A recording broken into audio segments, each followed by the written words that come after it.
म्हणता तुम्हा आलो रामदूता, काय भक्तीच्या त्या वाटा मज दावाव्या शोभटा. शूर आणि धीर स्वामी काजी तू सादर, काय भक्तीच्या त्या वाटा मज दावाव्या शोभटा. तुका म्हणे रुद्रा अंजनीची या कुमरा, काय भक्तीच्या त्या वाटा मज धावाव्या शोभटा. पांडुरंगा करू प्रथम,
करुणाकरा दयाळा तुमचा अनुग्रह ध्रुव पावन झालो चराचरी मी कळा कुसरी काही चणीने बोलतो वच्चनियती भाविका.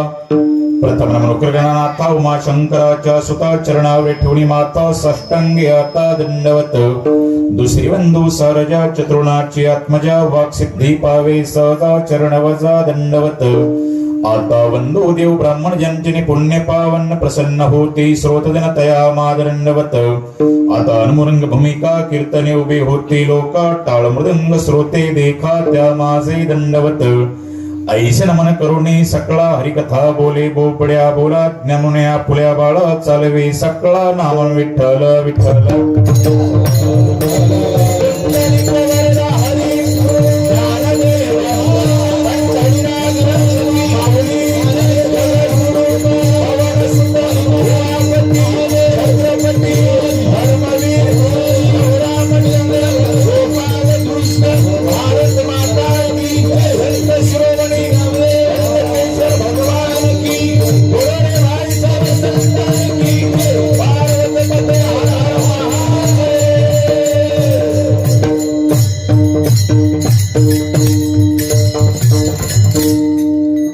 शरण शरण जी हनुमंता तुम्हा आलो रामदूता, काय भक्तीच्या त्या वाटा मज धावाव्या शोभटा. प्रस्तुत कीर्तनरूपी सेवेकरिता निवडलेला अभंग याचे यावत जडजीवांचा उद्धार करण्याकरिता आपला देह अखंड थितविणारे जगद्गुरु जगदवंदनीय श्रीमंत श्री तुकाराम महाराज यांचा आणि बहुतेकांच्या परिचयाचा अभंगावर बोलण्यापूर्वी थोडासा परिहार कशा निमित्त कीर्तनाचा कार्यक्रम. इथं बसलेल्या भाविकांना या गोष्टीची पूर्ण कल्पना आहे, तरी पण सांगणेही वक्त्याचा ते कर्तव्य ठरत. या न्यायानं दंडकेश्वर हनुमान मंदिराचा जीर्णोद्धार कलशारोहणाचा हा भव्य आणि दिव्य ऐश्वर्य संपन्न सोहळा भागवा भागवी नाही काट कसर नाही. उत्कृष्ट असा गोड मंडप डेकोरेशन, गोड साऊंड सिस्टीम, तेवढ्या ताकदीचे भजनी मंडळी आणि तेवढ्या ताकदीची श्रोती मंडळी. इथं पाऊल टाकल्यावर वाटत नाही मी नरसी नामदेव मध्ये आलो. पाऊल टाकल्याबरोबर असं वाटतं की मी ही आजची सेवा आपली पंढरपूरच्या वाळवंटातली नामदेवरायाची सेवा आहे. बघा इतकं गोड नियोजन गावकरी मंडळींनी केलं. एखाद्या श्रीमंत बापानं आपल्या एकुलत्या एक लाडक्या लेकीचं लग्न जसं ऐश्वर्यात लावावं तेवढ्याच ऐश्वर्यात तुम्ही हा दंडकेश्वर मारुतीरायाचा हा कलशारोहणाचा कार्यक्रम करत आहात. म्हणून समस्त सप्ताह कमिटी या गावकऱ्यांना मी कोटी कोटी धन्यवाद देतोच.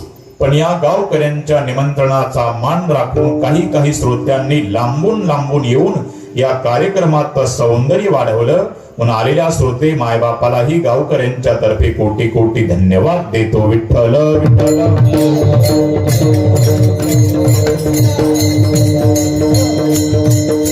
संबंध गावकरी मंडळी, भजनी मंडळी, तरुण मंडळी, या दंडकेश्वर हनुमान मंदिराची सप्ताह कमिटी या मंडळींनी मला दिलेलं निमंत्रण. इकडे उपस्थित सगळे महाराष्ट्रातील दिग्गज मंडळी, इकडे आदरणीय युवा कीर्तनकारांचे परम मित्र राजू महाराज नागरी, तुम्हालाही नमस्कार. दुसरी गायनाचार्य ते गावाचे शेजारी शिवकरी आमचे देवीदास महाराज, तुम्हालाही नमस्कार. तिसरे गायनाचार्यांचे परमार्थ स्नेही विजय महाराज, तुम्हालाही नमस्कार.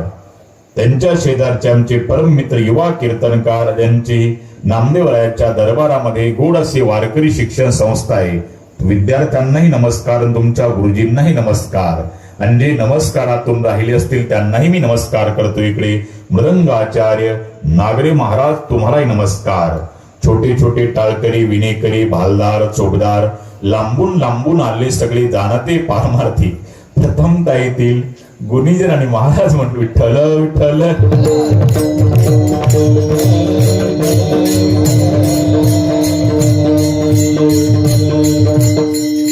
आणि माझ्या गावातून आलेले आमचे 10-11 जण बरं का. आमचे गावकरी आले, ज्या गाडीत माणसं बसत नव्हती एवढे आम्ही त्या डिझायर गाडीचा आम्ही रेकॉर्ड तोडला. 10-11 जण आणले बघा. आमचे उपस्थित सगळे माझे गावकरी मंडळी, माझ्यावर बंधुत्व प्रेम करणारे आमचे माझे जिवलग मित्र अमोल भाऊ तारे, तुम्हालाही नमस्कार. त्यांच्याच मागे बसणारे आमचे सतीश भाऊ थोरात, तुम्हालाही नमस्कार.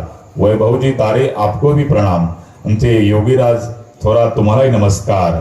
शिंदे सरकार, तुम्हालाही नमस्कार. ते पंढरीनाथ भाऊ तारे असतील त्यांनाही नमस्कार. इकडे शूटिंग ज्यांचं आहे लळा पांडुरंगाचा युट्यूब चॅनल, आमच्या गायकवाड बंधूंनाही नमस्कार. उपस्थित सगळे भजनी मंडळी, वारकरी, माता माऊल्या, सगळ्यांच्या चरणावर नतमस्तक होतो. वैयक्तिक एकेकाला वंदन केल्यापेक्षा सिया राममय सब जग जानी करहु प्रणाम जोरी जुगपानी. आणि माझा परिचय काय वेगळा सांगायची गरज नाही बघा. गाणारे गंधर्व आहेत, वाजवणारे इंद्र आहेत. तुम्ही जनकासारखे, अष्टावक्रासारखे विद्वान श्रोते आहात. पण आता मिस शुकाचार्याने पण आता काकडा होईपर्यंत भागवून घ्या. आणि इतका उशीर करणारे आमचे परम मित्रांचे गोपाल महाराज, तुम्हालाही नमस्कार करतो. आणखी काही नमस्कारातून राहिले असतील त्यांनाही मी नमस्कारच करतो. आणि आपला परिचय सांगण्याची गरज नाही, पण विनोदानं मी सांगत असतो बरं का. आम्ही आहोत थोरात, पण आमचं होतं थोडं आप स्वरात. ही मंडळी आहेत स्वरात, तुम्ही पडू नका घोरात. आपलं कीर्तन नाही कोणाच्या घरात का दारात, आपलं बजरंग बलीच्या दरबारात. नाहीतर येसाल रागाच्या भरात, हणसाल तोंडावर परात, किंवा काढसाल गावाना वरात. पण नामदेवरायाच्या कृपेनं होऊन जाईल जोरात. विठ्ठल विठ्ठल. जर का कीर्तन पटत असेल बोलवा तुमच्या पण परिसरात, नाहीतर घालसा तिकडे पोरा सोरात. विठ्ठल विठ्ठल. आमच्या आदरणीय राजू महाराजांमुळे ही तुमची माझी पहिलीच होत आहे भेट. आणि त्यात मी कीर्तनही करणार नाही लेट. उघडतो माझ्या बुद्धीचं गेट, कारण की आताच्या युगात चालतं नेट. पण अभंगावरच येतो थेट. विठ्ठल विठ्ठल.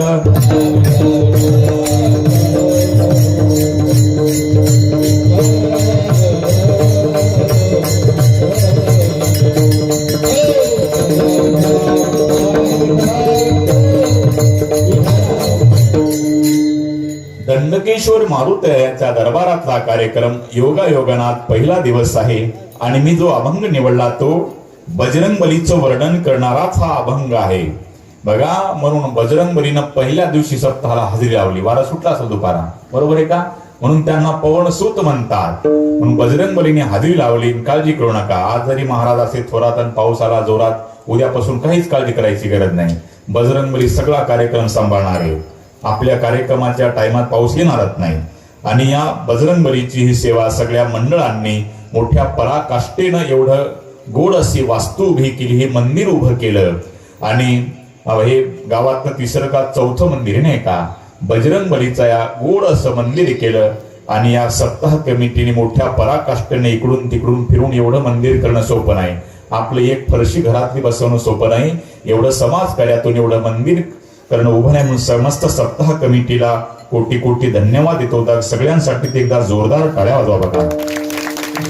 आणि या बजरंग बलीच्या या दरबारात, पवित्र दरबारात जो मी अभंग घेतला तो बजरंग बलीचं वर्णन करणाराच हा अभंग घेतला. शरण शरण जी हनुमंता तुम्हा आलो रामदूता. या अभंगामध्ये जगद्गुरु तुकोबाराय बजरंग बलीला शरण जातात. शरण शरण जी हनुमंता.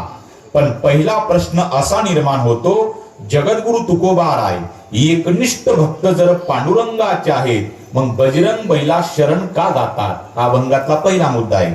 आता कीर्तन कुणीकडे जरी गेलं तरी या मुद्द्यावर आणायचंय, म्हणजे कुणीकडे बोंब लागणार नाही. पण लक्षात ठेवा बघा अभंग कसा सुटतो, बरोबर आहे का नाही? बघा, जगद्गुरु तुकोबारा एकनिष्ठ भक्त जर पांडुरंगाचे आहे, मग आजच्या अभंगात तुकोबाराय बजरंग बलीला शरण का जातात? तर एक लक्षात ठेवा, ज्याला उच्च कोटीचा परमार्थ करायचा त्यानं रामायण वाचावं, आणि ज्याला उच्च कोटीचं राजकारण गाठायचं त्यानं महाभारत वाचावं. आता माझ्या या 1 तासाच्या कीर्तनामध्ये परमार्थ आणि राजकारण हे 2 शब्द येणार आहेत. नाही तर तुम्ही म्हणसाल महाराज त्या राजकारणाला वैतागून आम्ही सप्ते ठेवले, तुम्ही त्याच घुसवायले का? कारण की कीर्तनकारांना 3 गोष्टी कधीच कीर्तनात सांगू नये. पहिली गोष्ट, कीर्तनकारांना कीर्तनात कधी राजकारण सांगू नये. का? 2 रुपयाच्या पेपरला वाचायला भेटतं, माणसं उद्योग सोडणीचं बसलेली नसतात. दुसरं, कीर्तनकारांना कीर्तनात कधी जातीवर बोलू नये. का? सर्व समाज एकत्रित या भावनेनं कार्यक्रम असतो. आणि तिसरं, कीर्तनकारांना कीर्तनात कधी संसारातल्या गप्पा आणू नये.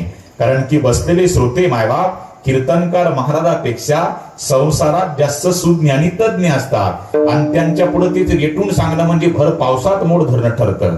भक्ती ज्ञान विदित इतर गोष्टी न कराव्या, प्रेम भरी वैराग्याच्या युक्ती विवराव्या, जेणेकरून अंतरी मूर्ती ठसावी श्रीहरीची, ऐशी कीर्तन मर्यादा आहे संताच्या घरची. म्हणून ज्या ज्या वेळेस माझ्या कीर्तनात मी राजकारण शब्द उच्चारेल त्या त्यावेळी डोळ्यासमोर आणायचं ते महाभारत, आणि ज्या ज्या वेळेस मी परमार्थ शब्द उच्चारेल त्या त्यावेळी डोळ्यासमोर आणायचं ते रामायण. एवढी कॅसेट आता पाठ करून ठेवा. विठ्ठल विठ्ठल. उच्च कोटीचा परमार्थ गाठायचा असेल तर रामायणाशिवाय गत्यंतर नाही, आणि उच्च कोटीचं राजकारण गाठायचं असेल तर महाभारताशिवाय गत्यंतर नाही. आता दोघांमध्ये फरक बघा, जमीन आसमान इतकं अंतर आहे. कारण की परमार्थामध्ये त्यागी व्यक्तीला किंमत आहे, राजकारणामध्ये भोगी व्यक्तीला किंमत आहे. परमार्थ हा सिद्ध व्यक्तीचा आहे, राजकारण हे प्रसिद्ध व्यक्तीचं आहे. परमार्थामध्ये नम्रतेची गरज आहे, राजकारणात गरज दादागिरीची आहे. हे बघा आपल्या कॅसेटी तिकडे चालल्यात, पण तुम्हाला मुद्दे पटवून देतो. बघा परमार्थात बघा, नम्रतेनं नम्र झाला भूतातेने कोंडिले अनंता. परमार्थ नम्रतेनंच गाठायचा. हा, परमार्थात ज्या ज्या लोकांनी दादागिऱ्या केल्या त्याची दुकानं वेळेच्या अगोदर गुंडाळ्याच्या पावत्या बघायला भेटतील. परमार्थ नम्रतेनंच गाठायचा.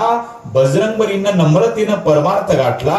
परिणाम विचार करण्यासारखे बजरंगबली इतके जागृत आहेत.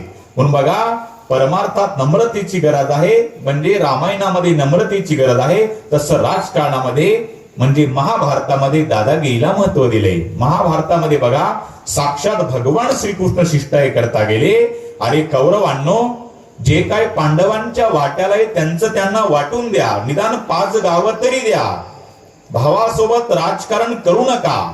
तरुण स्त्रिया विधवा होतील, रक्ताचे पाट वाहतील. भावासोबत राजकारण अजिबात करू नका.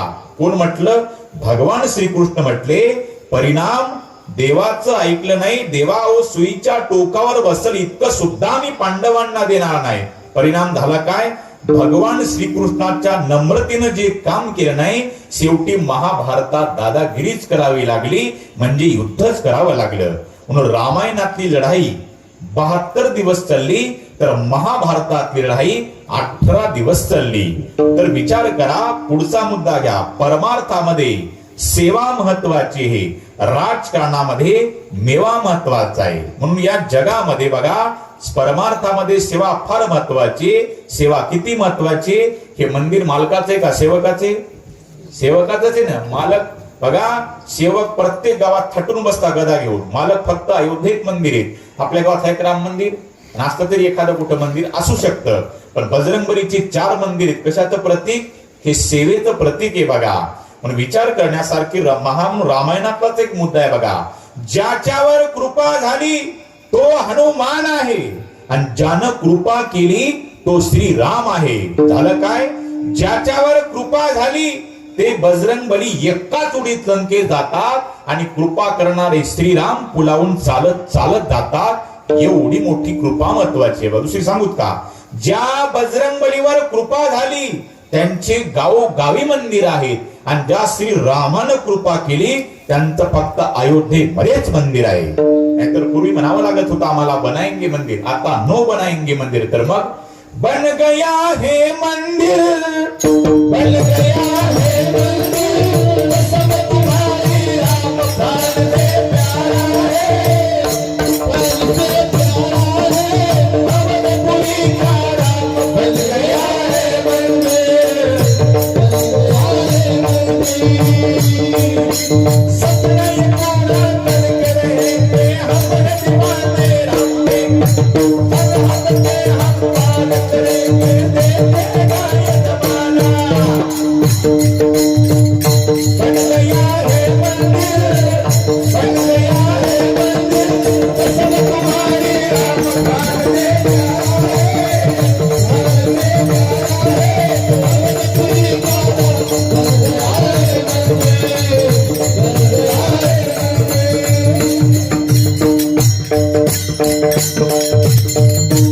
अब हर घर में एक नाम श्री राम, अब हर घर में एक ही नाम, एक ही नारा गूंजेगा.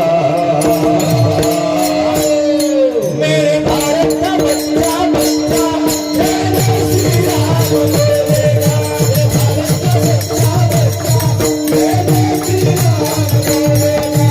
अब हर घर में एक ही नाम,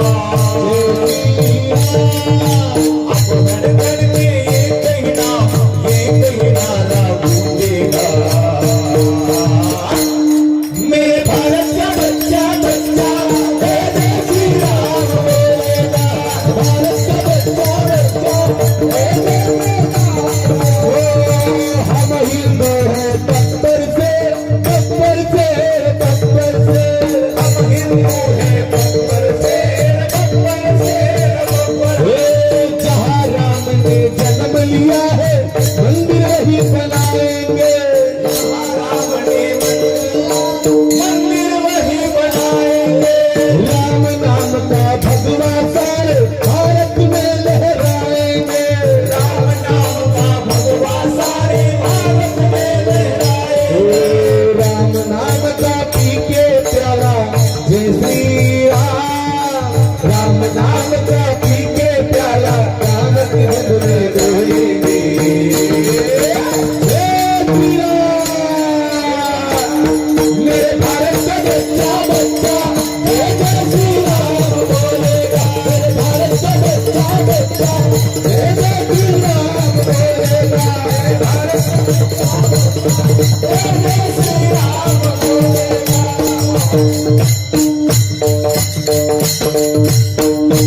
जोरदार टाळ्या वाजवा बघा.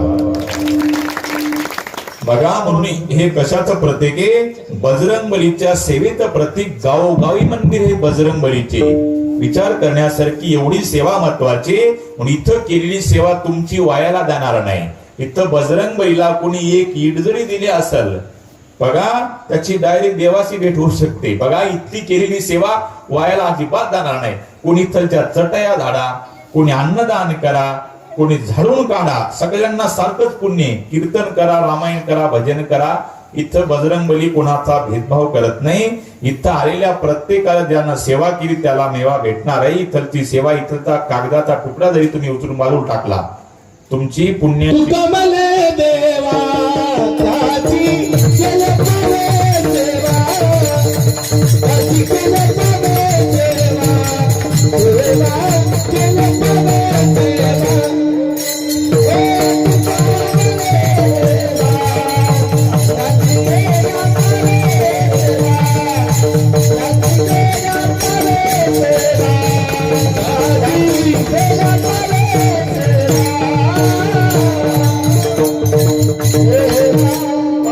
देवा त्यांची केली आता सेवा, ही सेवा वायाला जाणार नाही. बघा इतकं सेवेला महत्व आहे म्हणून सेवा महत्वाची. पुढचा मुद्दा, परमार्थामध्ये आशीर्वादाला महत्व आहे तसं राजकारणात आश्वासनाला महत्व आहे.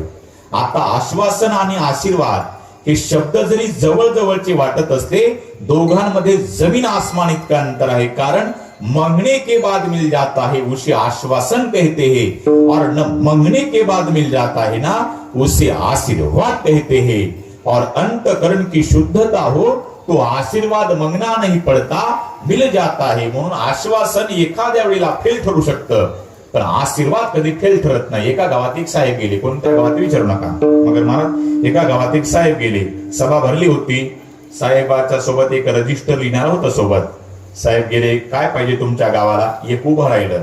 साहेब आमच्या गावाला पाणी नाही साहेब, पाणी. याचं पाणी लिहून घ्या रे. घेतलं पाणी लिहून. दुसरं उभं राहिलं. साहेब पाणी कुठून येईल? त्याच्याकरता नदी पाहिजे, नदी. याची नदी लिहून घ्या रे. घेतली नदी लिहून. तिसरं उभं राजू महाराज. तिसरं उभं. साहेब नदी कुठून येईल? त्याच्याकरता डोंगर पाहिजे, डोंगर. याचे डोंगर लिहून घ्या रे. याचा अर्थ याचं नाव आश्वासन आहे. काहीच खरं नाही, याचं नाव आश्वासन.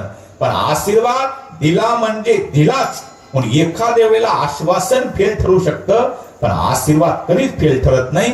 चला तुम्हाला रामायण महाभारतातले मुद्दे पटवून देतो. महाभारतामध्ये ज्यावेळेस कुरुक्षेत्रावरची रणभूमीवरचं ते महामैदानावर ते युद्ध चालू झालं, पण मग एकही पांडव मरत नाही. मग कौरव म्हणतात, आचार्य हा तुम्ही गाता एकीकडलं आणि खाता एकीकडलं, एकही पांडव मरत नाही. त्यावेळेस भीष्माचार्यांना राग आला. भीष्माचार्य म्हणले, अरे कौरवांना तुम्ही अजिबात काळजी करू नका, उद्या सूर्यास्तापर्यंत एकही पांडव जिवंत दिसणार नाही असं मी तुम्हाला आश्वासन देतो. काय देतो? आशीर्वाद नाही बरं का, काय देतो? आश्वासन देतो. परिणाम देवानं असं राईट डोकं चालवलं. संध्याकाळ हो दिली, द्रौपदीला घेतलं खांद्यावर, गेले भीष्माचार्यांच्या कक्षेमध्ये. तिनं भीष्माचार्यांनी बघितलंच नाही कोणाला, फक्त बांगड्याचा, पायाचा आणि पैंजणातला खळखळाट ऐकू आला. द्रौपदीने डायरेक्ट भीष्माचार्यांच्या पायावर डोकं टेकवल्याबरोबर डायरेक्ट आशीर्वाद दिला भीष्माचार्यांनी. सौभाग्यवती भव. द्रौपदी उभी राहिली. आचार्य बेटा तू, हा मी द्रौपदी तुमची सून आहे. तुला कोण घेऊन आलं? मला माझा दादा, माझा सखा, माझा भगवान श्रीकृष्ण घेऊन आला. आचार्य हे नका मला विचारू, एका प्रश्नाचं उत्तर हवंय मला तुमच्याकडून. काय? तुम्ही कुरुक्षेत्राच्या रणभूमीवर जे कौरवांना आश्वासन दिलं की उद्या सूर्यास्तापर्यंत एकही पांडव जिवंत दिसणार नाही, ते तुमचं कुरुक्षेत्रावरचं आश्वासन खरं का? तुम्ही मला जो आता आशीर्वाद दिला सौभाग्यवती भव, हा आशीर्वाद खरा. एवढा 180 वर्षाचा भीष्माचार्य, पण सुननं डोकं गप केलं. मग परिणाम झाला काय? भीष्माचार्य म्हणले, पोरी ते तुझं जरी खरं असेल, पण तू आता ज्याला घेऊन आली त्याच्यासोबत भल्या भल्याची दिमाग बंद पडतात. तुझंच खरं होईल, सगळं आपल्याला पाठे. भीष्मपणा केला खरा, धरून धरा रक्षिले. म्हणजे महाभारतातलं आश्वासन फेल ठरलं. आता चला तुम्हाला रामायणात नेतो. विठ्ठल विठ्ठल.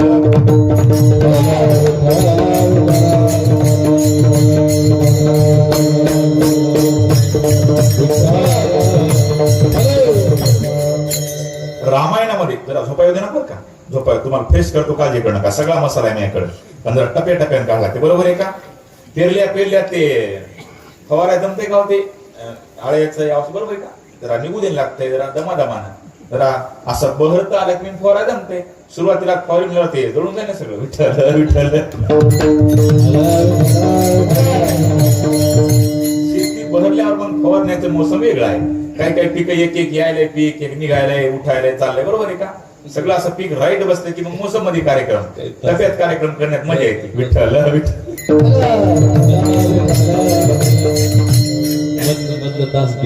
हा पेरलंय जरा तास मधातलं ते होते जरा ते पेरणी ट्रॅक्टरवाल्या कोण मला वाटते, सगळे ट्रॅक्टरवाले. विठ्ठल विठ्ठल.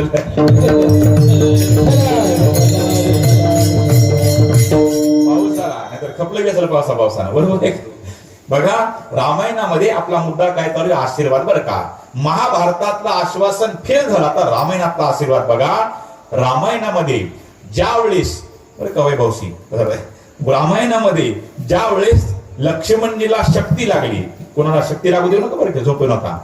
बघा रामायणामध्ये ज्यावेळेस लक्ष्मणाला शक्ती लागली, शक्ती लागल्याच्या नंतर आपल्या दंडकेश्वर बजरंगबलीनं काय केलं, अलगद उचललं.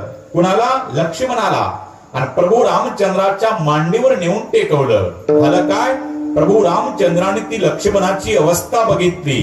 काळ्या कुरळ्या जटा, गोरा पान लक्ष्मण, छातीतून रक्त ओघळत आहे, जखम ताजी आहे आणि जगाची अश्रू पुसणारा प्रभू रामचंद्र. पण आज लक्ष्मणाच्या प्रेमानं आज प्रभूला आज नापास केलं.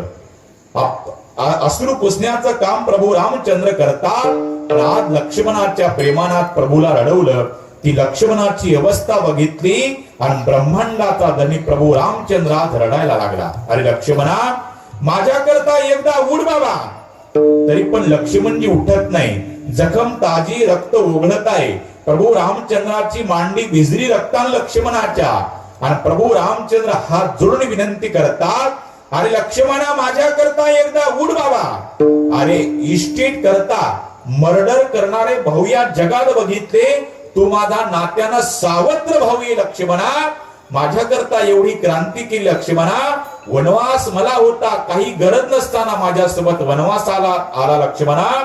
अरे इस्टेट करता मर्डर करणारे भाऊ भेटले या जगामध्ये बघितले, पण तू माझा नात्यानं सावत्र भाऊ आहे, तरी माझ्याकरता एवढा त्याग केला लक्ष्मणा. तू 14 वर्ष तू झोप घेतली नाही, 14 वर्ष तू जेवणही केलं नाही, एवढा माझ्याकरता त्याग केला लक्ष्मणा. एकदा माझ्याकरता एकदा उठ बाबा. तरी पण लक्ष्मणजी उठत नाही. आणि प्रभू रामचंद्र लक्ष्मणाकडे बघून रडायला लागले. इतके रडतात, इतके रडतात. प्रभू रामचंद्राचं रडणं बघून 18 पद्म वानर रडायला लागली. इतके वानर रडतात. प्रभूला वानराची अवस्था बघितली आणि परत प्रभू रामचंद्राच्या डोळ्याला धारा लागल्या. एवढे 18 पद्म वानर मी रडतो म्हणून माझ्याकडे बघून रडत आहेत. अरे लक्ष्मणा, या 18 पद्म वानराचा विचार कर. अरे माझा विचार कर लक्ष्मणा. पण एकदा उठ, आगाध बंधुपणाची सीमा तुवा दाविली सख्या उत्तमा. अरे लक्ष्मणा, माझ्याकरता एकदा उठ बाबा. तरी पण लक्ष्मणजी उठत नाहीत. प्रभू रामचंद्र म्हणतात, अरे लक्ष्मणा, अरे मी रावणाचा वध करेल, अयोध्येत प्रवेश करेल. पाऊल टाकल्याबरोबर मला अयोध्येतले प्रजाजन विचारतील, रामा, अरे 14 वर्षापूर्वी तुम्ही 3 जण वनवासात गेले होते, आता फक्त 2 नवरा बायको वापस आले, माझा लाडका लेक लक्ष्मण कुठे गेला? असा जर प्रश्न त्या सुमित्रा मातेने जर विचारला लक्ष्मणा, त्या सुमित्रा मातेला मी काय उत्तर देऊ? त्या सुमित्रा माते करता लक्ष्मणा, एकदा उठ बाबा. तरी पण लक्ष्मणजी उठत नाहीत. प्रभू रामचंद्र म्हणतात, अरे लक्ष्मणा, रावणाचा वध करेल, अयोध्येत जाईल, माझा राज्याभिषेक सोहळा थाटात ऐश्वर्यात संपन्न होईल आणि अयोध्येतले सगळे प्रजाजन माझ्याकरता पाया पडायला येतील. पहिल्यांदा भरताची बायको मांडवी माझ्या पाया पडायला येईल, तिला मी असा उजवा हात वर करून आशीर्वाद देईल. मांडवी सौभाग्यवती भव.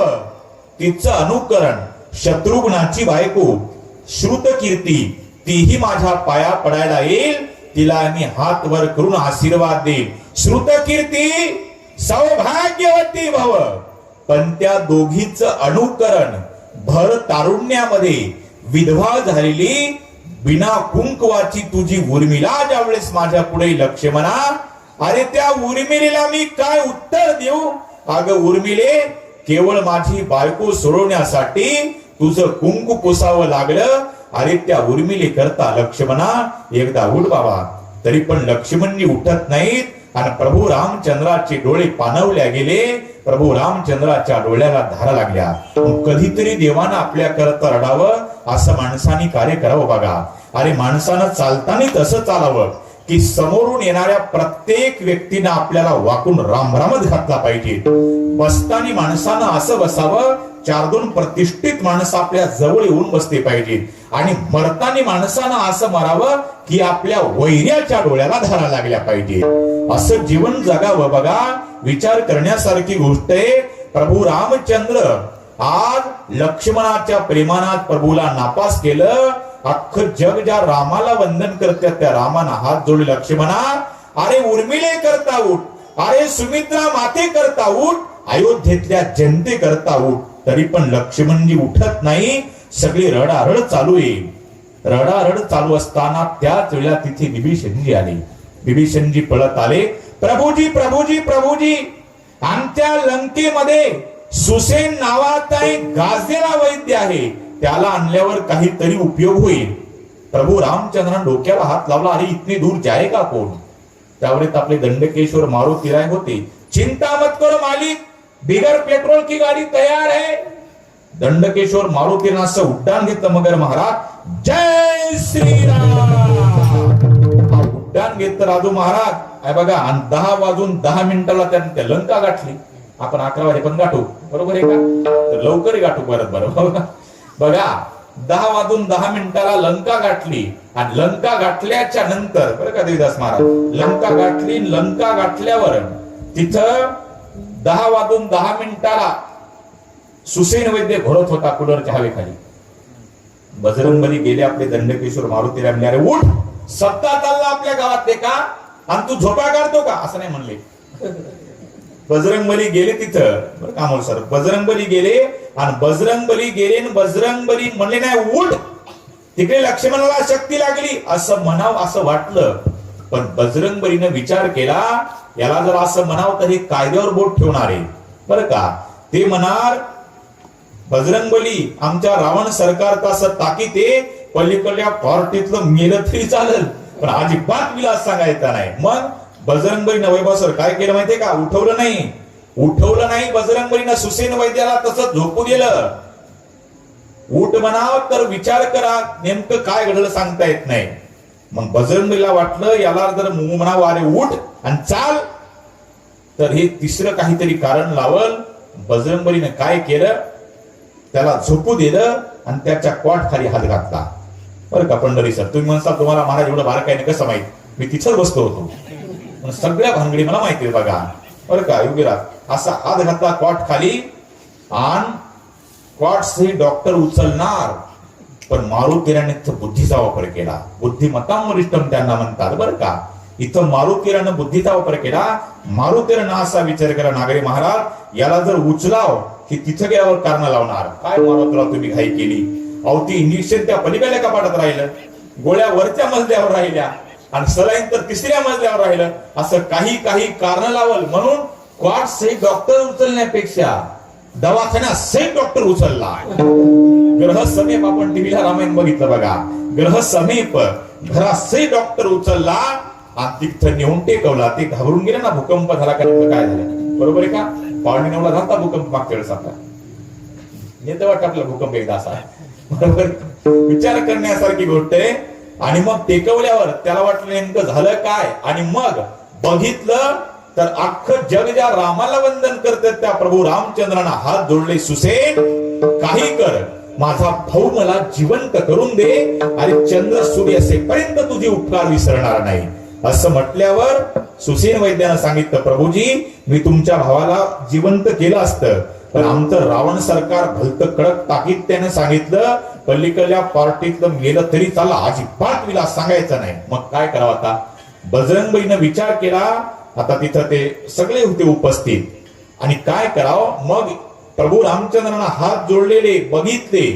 कोणी? बिभीषणानं. बिभीषण पळत आला आणि बिभीषणानं सांगता, अरे सुसेन अख्खं जग ज्या रामाला वंदन करत त्या रामानं तुझ्या पुढे हात जोडले. तू जर लक्ष्मण जर जिवंत करून दिला तर तुझं नाव चंद्र सूर्य पर्यंतच टिकून राहील. एवढ्या विभीषणाच्या एका शब्दानं सुसेन वैद्याचे डोळे पाणवल्या गेले. प्रभूजी माझं नाव आणि चंद्र सूर्य असेपर्यंत टिकत असेल तर तुमच्या भावाला मी जिवंत करतो, पण विलास थोडा अवघड आहे. काय? सूर्योदयाच्या अगोदर ती वल्ली घेऊन आली पाहिजे, आणि जर सूर्योदयाच्या नंतर आणली तर तुमचा भाऊ जिवंत दिसणार नाही. मग वेळेच्या अगोदर जावं लागेल. प्रभू रामचंद्रांना डोक्याला हात लावला. इतनी दूर जाएगा कोण? बजरंगबली आपले दंडकेश्वर बजरंगबली तयार होते. चिंता मत करो मालिक, बिगर पेट्रोल की गाडी तयार है. जय श्रीराम. जे मारुतीने असं उड्डाण घेतलं आणि निघाले मारुतीराय. निघाल्याच्या नंतर प्रभू रामचंद्रानं आवाज दिला, अरे हनुमान. आता माणसं म्हणतील, महाराज तुम्ही चौताळू चौताळू बोलता, आम्ही काही झोपलेली आहेत का आमची कानं बहिरी? बरोबर आहे का नाही? हे मुद्दा तुम्हाला क्लिअर करून दाखवतो. हे बघा, ज्या त्या प्रसंगाला बोलावं लागतं मग मला, बरोबर आहे का? आता मारुतीराय लांब गेलते असं ना, हो मारुतीराव जमतंय का लांब गेल्या माणसाला? कल्पना करा, इथे सगळी माणसं बघा, सगळे काय व्यस्त, म्हणजे कुणाला तंबाखूची सवय असणारी माणसं असते नाही काय खात नाही तंबाखू, माहिती कसं असते बघा. कल्पना करा, म्हणजे उदाहरण तुम्हाला मुद्द्याचे स्पष्टीकरण करतो बरं का सती सर. ते उदाहरण कसे बघा, कल्पना करा, आपल्या शेताच्या 200-300 मीटर अंतरावर मित्राचं शेत आहे आणि आपल्याला तंबाखूची तलब आहे. आपल्या खिशात तंबाखू भेटला पण चुना सापडत नाही. काय करावं? शेजारी दिसला आपल्याला, शेजारी दिसला, आता त्याला म्हणतात हे तंबाखूला चुना समजाय कोणाला, त्याला आवाज दिला पाहिजे, तंबाखूला चुना आहे का रे असं म्हणतात का नाही? लांबच्या माणसाला आवाज द्यायचा म्हणल्यावर तसं बजरंगबली. हे बघा, ज्या त्या प्रसंगाला बोलावं लागते बघा. छत्रपती शिवाजी महाराजांचं चरित्र सांगणारा महाराज कसा पाहिजे? हा पहाडी आवाजावाला महाराज पाहिजे, बरोबर आहे का? अशा मिळमिळ आवाजाला नाही मिळत जुळत. शिवचरित्र कसं सांगितलं पाहिजे? छत्रपती शिवाजी राजांनी आपली तलवार काढली, या आवाजात शिवचरित्र सांगितलं तर बरं वाटतं. असं सांगितलं छत्रपती शिवाजी महाराजांनी तलवार काढली, अरे इथं काय कांदा कापायचा का? बरोबर आहे का? ज्या त्या आवाजात सांगितलं तर बरं वाटतं. तसं बजरंगबली लांब गेलते बरं का पंढरीजी. आणि लांब गेल्याच्या नंतर आवाज दिला कोणी? प्रभू रामचंद्र आवाज दिला, अरे हनुमान, सूरज निकलने से पहले आना हनुमान, सूरज निकलने से पहले नहीं आया तो मेरी लखन की जान खतरे में हनुमान, सूरज निकलने से पहले आना. आता तिकडून मारुतीला काय म्हणतात ऐका, चिंता मत करो मालिक, मैं आने से पहले सूरज नहीं निकलेगा. आता हे म्हणणं बरोबर आहे का? मी एसटी स्टँडला गेल्याशिवाय एसटी हलणारच नाही. अरे तू कोण लागून गेला? असं म्हण बाबा की एसटी निघायच्या अगोदर मी स्टँडवर हजर राहील, रेल्वे निघायच्या अगोदर, जनशताब्दी निघायच्या अगोदर मी 4:15ला हजर राहील, बरोबर आहे का? असं म्हणणं बरोबर आहे की नाही? बघा, विचार करण्यासारखी गोष्ट आहे. तसं बजरंगबली काय म्हणतात, चिंता मत करो मालिक, मैं आने से पहले सूरज नहीं निकलेगा. प्रभु रामचंद्र बोले, अरे हनुमान ये कैसी बात कह रहा है? प्रभु जी, जब मेरा जन्म हुआ था तो मुझे बहुत भूख लगी थी, मेरी मां अंजना बोली जाओ, मैंने बोला मां मुझे बहुत भूख लगी, मेरी मां अंजना बोली जाओ हनुमान ओ पका हुआ फल खाओ. देवा, त्यावेळेस नेमका सूर्याचा उदय झाला होता. मला वाटलं माझ्या मम्मीने माझ्याकरता सफरचंद टांगून ठेवलंय, मी त्याला खायला धावलो प्रभू. त्यावेळेस पासून ते मला घाबरतं. मी तिकडे 4 महिने चातुर्मास जरी केला राऊत बाबाकडे पंढरपूरला, तरी ती इकडे येणार नाही. चिंता मत करो मालिक, मैं आने से पहले सूरज नहीं निकलेगा. अरे जाओ हनुमान, मेरा आशीर्वाद तुम्हारे पीछे है. बजरंगबली गेले, तर तिथं गेल्यावर सगळ्या वल्ली चमकत होत्या. आता काही अर्धवट रामायण ऐकणारे वाचणारे म्हणतील, महाराज अहो बजरंगबली जर बुद्धिमतांवर उत्तम होते, पण त्यांना कळू नये का कोणती वल्ली आहे? त्यांना भला डोंगर उचलून आणला, ताकदीच्या जोरावर काही करायचं का? बरोबर आहे का? बजरंगबलीला वल्ली ओळखायला आली नाही का? तेंद बुद्धिमतांवर उत्तम होते, मग ताकदीचा वापरायचा जोरावर एवढा डोंगर द्रोणागिरी का उचलला? मी तिथंच होतो. सगळ्या भानगडी सांगतो मला. बजरंगबली तिथे गेले राजू महाराज. गेल्याच्या नंतर सगळ्या वल्ली चमकलेल्या बघितल्या, वल्ली ओळखायला मिळाली बजरंगबलीला, आणि ती वल्ली तोडणार. पण मारुतीने बुद्धीचा वापर केला. अरे आपण तिकडे ही वल्ली नेणार, पण तिकडे काय अखंड हरिनाम सप्ताह करू नये. तिकडे लंकेमध्ये युद्ध चालू, युद्ध. आज लक्ष्मणाच्या जीवाला धोका आहे, उद्या दुसऱ्या एखाद्या वानराच्या जीवाला धोका होईल. आणि परत परत मेडिकलच्या दुकानावर चक्रा घालण्यापेक्षा अख्खं मेडिकलच उचलून न्यावं. मी तिथंच होतो बघा. अख्खं मेडिकलच उचलून न्यावं म्हणून बजरंगबलींना ते द्रोणागिरी उचलला. पण झालं काय? इकडे अवधी संपत आली होती. प्रभू रामचंद्र विचार करतात, नाही आता काय माझा मारुती येत नाही, आणि माझा काय लक्ष्मण आता जिवंत होत नाही. परत 14 वर्षात त्या वनवासातल्या सेवेचा एक न एक दिवस प्रभू रामचंद्र आठवला. अरे लक्ष्मणा, उठ माझ्या करता. 14 वर्ष माझ्या करता वनवास भोगला लक्ष्मणा, उठ माझ्या करता. तरी पण लक्ष्मणजी उठत नाही. 18 पद्म वानर रडायला लागले. प्रभू रामचंद्र रडतात, आणि सगळी रडारड चालू असताना त्या करुण रसामध्ये वीर रसाचं आगमन झालं. जय श्रीराम. वानर नाचायला लागले, प्रभुजी प्रभुजी प्रभुजी, हो देखो अपना हनुमान आया है. वानर नाचायला लागली. बजरंगबलीने द्रोणागिरी टेकवला. सुसेन वैद्याने ती वल्ली घेतली, लक्ष्मणाच्या तोंडात पिळली आणि लक्ष्मण जिवंत झाला. आणि ते माझा दृष्टांत संपला. मग बजरंगबलीनं काय केलं? लक्ष्मण जिवंत झाल्याच्या नंतर बजरंगबली एका कोपऱ्यात गेले. आपले दंडकेश्वर मारुतीराय एका कोपऱ्यात गेले आणि खाली मान घालून बजरंगबली रडायला लागले. आनंद अश्रूच्या धारा लागल्या बजरंगबलीला. आणि मारुतीराय मनोमन म्हणायचे, अरे अंजना के लाल, अरे अंजना के बेटे, तूने बहुत भारी काम किया. ये दुनिया चांद सूरत तक तुम्हारा भजन करेगी, इतना भारी काम किया. मारुतीरायांना मनोमन आनंद होत होता दंडकेश्वर मारुतीरायला. अरे अंजना के लाल, अंजना के बेटे, तूने बहुत भारी काम किया. ये दुनिया चांद सूरत तक तुम्हारा भजन करेगी, इतना भारी काम किया. तर झालं काय? 18 पद्म वानर तिकडे नाचत होते. प्रभू रामचंद्रांना हात धरला लक्ष्मणाचा आणि एकांतात मारुतीराच्या पुढे उभं केलं. जसं बघा ऑपरेशन थिएटर मधून आल्यावर ते पेशंटची भूल उतरली का नाही हे बघण्याकरता डॉक्टर त्या पेशंटला विचारतात, तुम्ही यांना ओळखता का? हे आमच्या गावचे शिंदे सरकार, यांना ओळखता का? आमचे मगर महाराज असं विचारतात का नाही? तसं एकांतात मारुतीराच्या पुढे उभं केलं लक्ष्मणाला आणि विचारलं, लखन जी भैया, अरे इनको पहचाना क्या? अरे भैया ये तो हमारा दंडकेश्वर मारुतीराय है, बजरंगबली. अरे हा जर मारुती नसताना लक्ष्मणा, तर तुझ्यासारखा भाऊ मला जिवंत भेटला नसता. तू जे जिवंत आहे ना, केवळ या दंडकेश्वर मारुतीरायाचे उपकार आहे.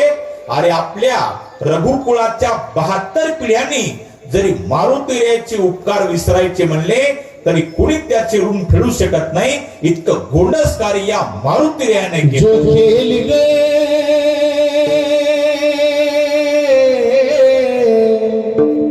जो खेल गए प्राणों पे श्री राम के लिए, एक बार तो हाथों हनुमान के लिए, एक बार तो हनुमान के लिए, एक बार तो हनुमान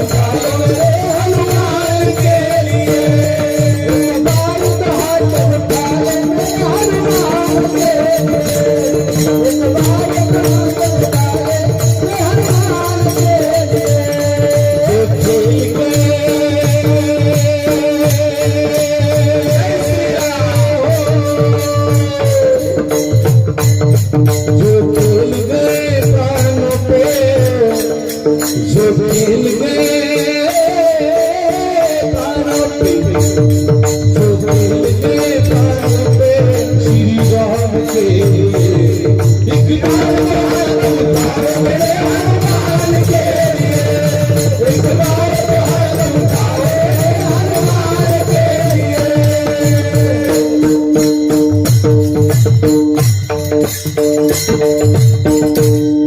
जोरदार टाळा सगळ्यांकरता. असं वाटतं की तुमच्यावर एखादी SBI बँक वाढून टाकावं, पण आर्थिक मंदी आली. विठ्ठल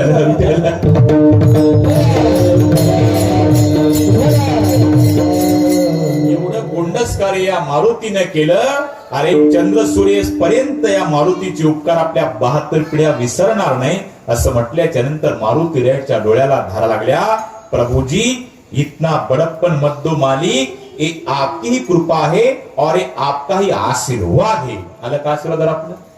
बघा, म्हणून महत्व आशीर्वादाला आहे रामायणामध्ये. आता पहिल्या मुद्द्यावर या. पहिला मुद्दा कोणता? सुरुवातीला सांगितला, एकनिष्ठ भक्त जगद्गुरु तुकोबाराय कोणाचे? पांडुरंगाचे आहेत. मग बजरंगबलीला शरण का जातात? केलताना मुद्दा सुरुवातीला ऐका बघा. एकनिष्ठता पांडुरंगाची किती एक प्रमाण मी सांगतो, बाकीचे आमचे महाराज लोक म्हणतील. बघा, जगद्गुरु तुकोबारायची पांडुरंगासोबत इतकी एकनिष्ठता आहे, इतकी एकनिष्ठता आहे. जगद्गुरु तुकोबाराय म्हणतात, आमचा पांडुरंग कसा आहे? आमचा विठ्ठल प्रचंड आणि इतर देवाचे न देखू तोंड.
नाही ज्या देवाचे नेघी तयाचे दर्शन, हे प्रमाण नामदेव राहायचं. पण नामदेव महाराज तुकाराम महाराज कथे बघा बघा किंवा अनिकाची स्तुती आम्हा ब्रह्महत्या एका वाचुनी त्या पांडुरंगा किंवा आपुला तो एक एक धैला चित्ती तो हा देवाचाही देव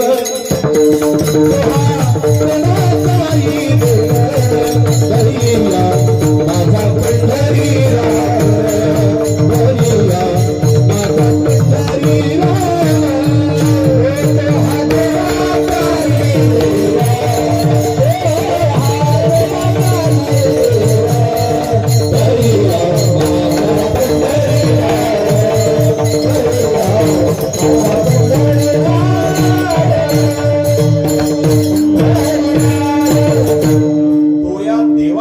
देव बळिया माझा पंढरीराव असे म्हणणारे तुकाराम महाराज आपुला तो एक म्हणजे एकनिष्ठता कोणाची दाखवतात?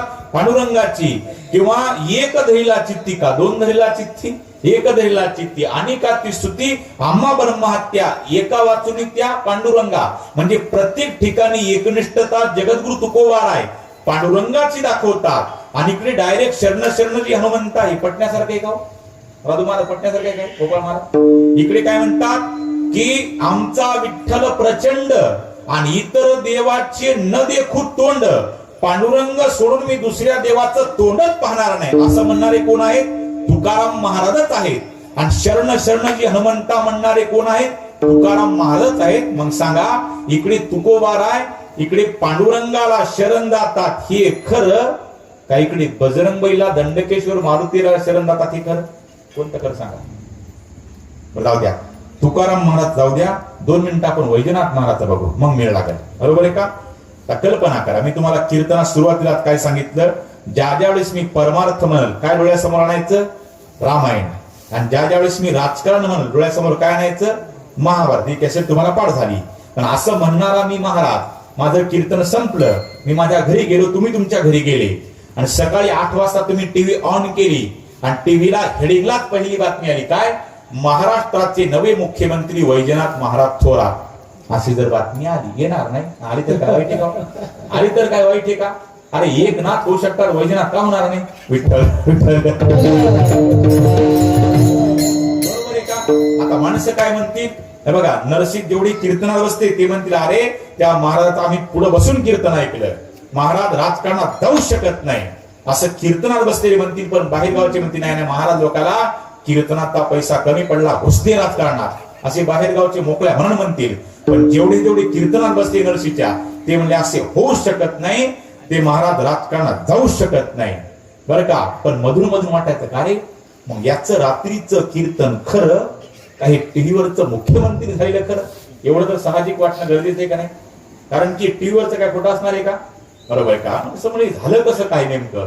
मग काही काही फुकटाचा काढला एखाद्या फौजीच्या नादाला घेऊन गेला असं तिकडे युपीला आणि तिकडचा भगव्या संन्यासी मुख्यमंत्री भेटला असावा योगी आदित्यनाथ म्हणून भेटला वैद्यनाथ. दोघांची भेट झाली असावी आणि दोघांचा समझोता झाला असावा आणि त्यांनी त्या विचारातून एक विचार निघाला असावा मी इकडे युपीचा भगव्या कपड्यावाला मुख्यमंत्री तुम्ही तिकडे पांढऱ्या कपड्यावाला मुख्यमंत्री असं झालं असावं आणि याला मुख्यमंत्री केला असावं असं कोण अंदाज लावला? बाहेरगावच्या लोकांना फुकट अंदाज लावला.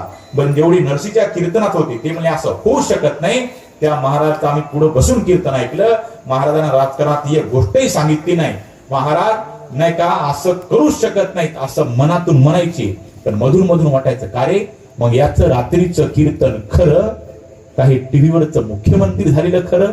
हे जसं तसंच इकडे तुकाराम महाराज पांडुरंगाला शरण जातात हे खरं का इकडे बजरंगबलीला शरण जातात हे खरं आलं का आपल्या मुद्द्यावर आता?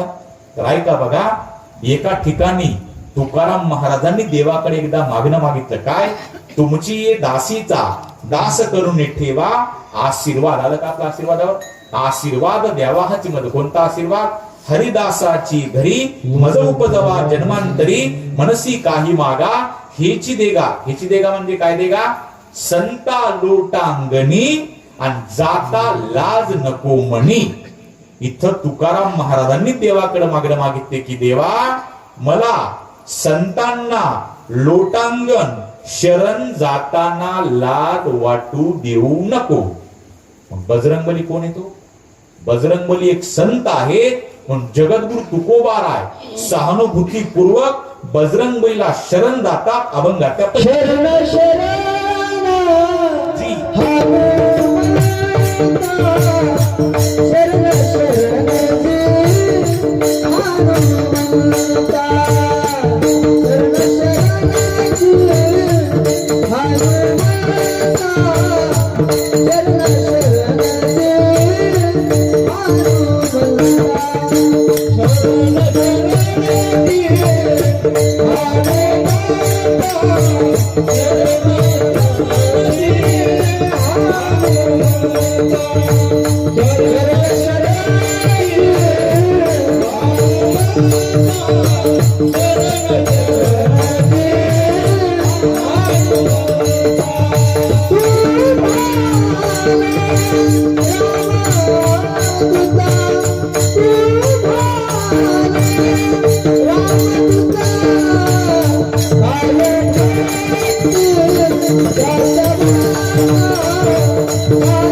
हनुमंता शरण शरण शरणजी हनुमंता. कशा करता शरणजी? आतापर्यंत एवढं सांगितलं, याच्या करता शरणजी हनुमंता. शरणजी जी का? जी आदर व्यक्त करणारा शब्द आहे बघा. जी आदर व्यक्त करणारा शब्द आहे. नंतर पूर्वी म्हणायची पद्धती बघा, जी म्हणायची. आता काय? अहो पूर्वी बघा 90 वर्षाचा सासरा असू द्या आणि 25 वर्षाची सून असू द्या, एकमेकाबद्दल आदर होता, आदरानं बोलायचे. 90 वर्षाचा सासरा असू द्या, आदरानं सुनेला आवाज द्यायचा. सुनबाई, ती सून तितक्यात आदरानं आवाज द्यायची. जी मामाजी. आता फक्त 2026 मध्ये फक्त सुननं सासऱ्यानं सुनेला आवाज द्यावा. सुनबाई काय बोंबलाय मामाथार. त्या सासऱ्यानं जर पाणी मागितलं गिलास फेकून हाणण्यासारखी सून. आताची अवघड आहे, बरोबर आहे का? आता तो आदर संपला. आता जी नाही, पार्ले जी नाही, 2G नाही, 4G नाही, 5G नाही, बरोबर आहे का? आदर संपून गेला आता. म्हणून या आजच्या अभंगामध्ये जगद्गुरु तुकोबारांनी शरण शरण जी शब्द वापरला, तसं इकडे ज्ञानोबारांनी ज्ञानेश्वरीमध्ये ओम नमो आद्या नाही, ओम नमो जी आद्या. जी आद्या वेद प्रतिपाद्या जे जे स्वस वेद आत्मरूपा देवा तुची गणेशू. म्हणजे म्हणून प्रत्येकाने माणसानं आदरानं बोलावं बघा. अहो ज्ञानोबा आलाय, प्रत्येक एका ज्ञानेश्वरीमध्ये एक एक शब्द आदरानं बोलतात. अहो मूर्ख जरी म्हणायचं, मूर्ख माणसाला राग येतोय का? ज्ञानोबा एखादा एरवी तरी मूर्खू म्हणजे अख्ख्या ज्ञानेश्वरीमध्ये ज्ञानोबारायची मवाळकी भाषा आहे. आमचे गुरुजी सांगत असतात. कोणते? मी 3 गुरुकुल शिकलो म्हणून तुम्हाला आळंदीत ते शंकरजी महाराज पांच्या गुरुजी सांगतात बघा. माणसानं प्रत्येक समोरच्या व्यक्तीला इतकं आदरानं बोलावं, इतकं आदरानं बोलावं प्रत्येक व्यक्तीला, की आपण समोरच्या व्यक्तीला बोलत असताना त्या व्यक्तीला असं वाटलं पाहिजे ही आपली माय नाहीतर आपला बाप आहे, याच्या पलीकडे दुसरं नातं नाही आठवलं पाहिजे. इतकं आपण लोकाला बोलताना आदरानं बोललं पाहिजे. आपण जर समोरच्याला बोललो तर समोरच्याला असं त्याच्या आईची नाहीतर बापाची आठवण व्हावी, इतकं माणसानं आदरानं बोलावं. तो पूर्वीचा काळ होता. आता पण काही काही माणसं आदरानं बोलतात बघा. शरण शरण जी हनुमंता. आता हनुमंता का ते सूर्याला गिळला जात होते, इंद्रानं वज्र फेकलं, हनुवटीवर लागलं, हनुमंत नाव प्राप्त झालं. दुसरे नाव आहे हनुमान, मानाचं हनन करतात त्यांना हनुमान म्हणतात. अनेक नावे बजरंगबली, मारुती. आता मारुतीला मारुती का म्हणतात ते पण सांगतो बघा, झोपू नका ऐका. मारुतीला मारुती का म्हणतात माझ्याकडे बघल्याशिवाय तुम्हाला मेळ लागणार नाही. बघा, मारुतीला मारुती का म्हणतात हे काय कोणत्या ग्रंथाचा अर्थ नाही, हा युक्तिवादानं बुद्धिवादानं पटून दिलेला अर्थ आहे. मारुतीच्या बरोबरच्या म्हणजे बजरंगबलीच्या बरोबरच्या गावात त्या मित्रांचे लग्न होऊ लागले. आणि मग अंजना माता म्हणल्या, अरे बजरंगबली तुझं कधी करतो? आई पुढच्या उन्हाळ्यात. पुढच्या उन्हाळ्यात आई आताच काल सर्पदोष काल, आई पुढच्या उन्हाळ्यात, आई पुढच्या उन्हाळ्यात. बघा, असं म्हणून म्हणून अंजना मातेच्या डोळ्याला धारा लागल्या आणि तिथंच अर्थ लिहिला मारुती. कसा? माझ्याकडे बघा बघा. बच्चे ने शादी नहीं की, बच्चे ने शादी नहीं की, इसके लिए जिसकी माँ रोती. कळला का अर्थ? बच्चे ने शादी नहीं की, इसके लिए जिसकी माँ रोती, उनका नाम मारुती. विठ्ठल विठ्ठल.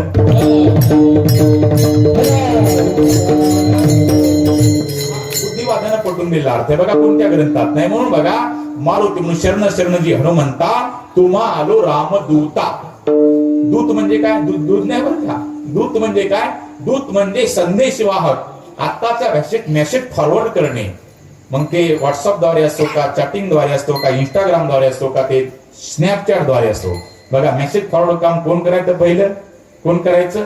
बजरंगबली करायची. सीतेचा संदेश रामापर्यंत, रामाचा संदेश सीतेपर्यंत, रामाचा संदेश भरतापर्यंत, भरताचा संदेश रामापर्यंत, असं दूताचं काम कोणी केलं? मारुती यांनी केलं. म्हणून त्यांना रामदूता म्हणतात. म्हणून रामाचा दूत रामदूत, देवाचा दूत देवदूत, यमाचा दूत यमदूत, राजाचा दूत राजदूत.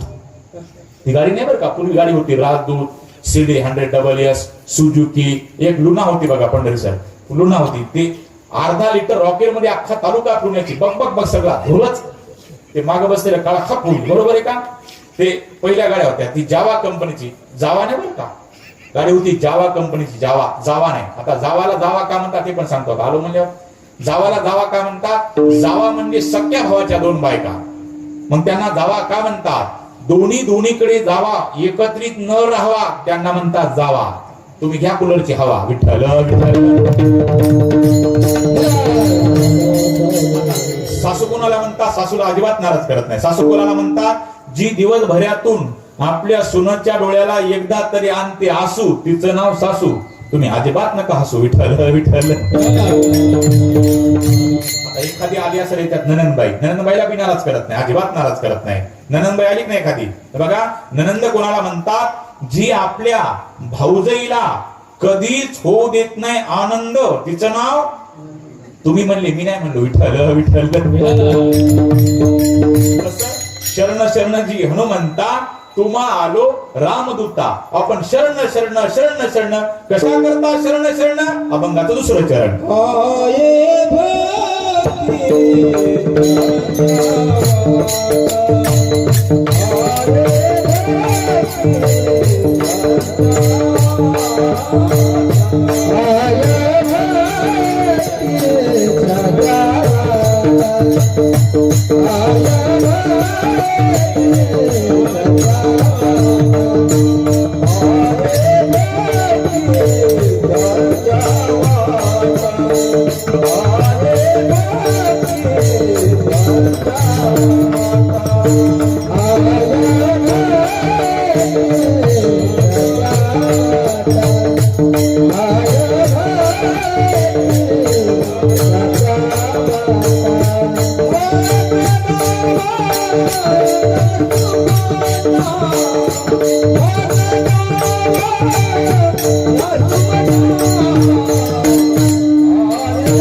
काय भक्तीच्या त्या वाटा मज दावा सुभटा. तुम्हाला यायला का जांभाळ्याच्या वाटा?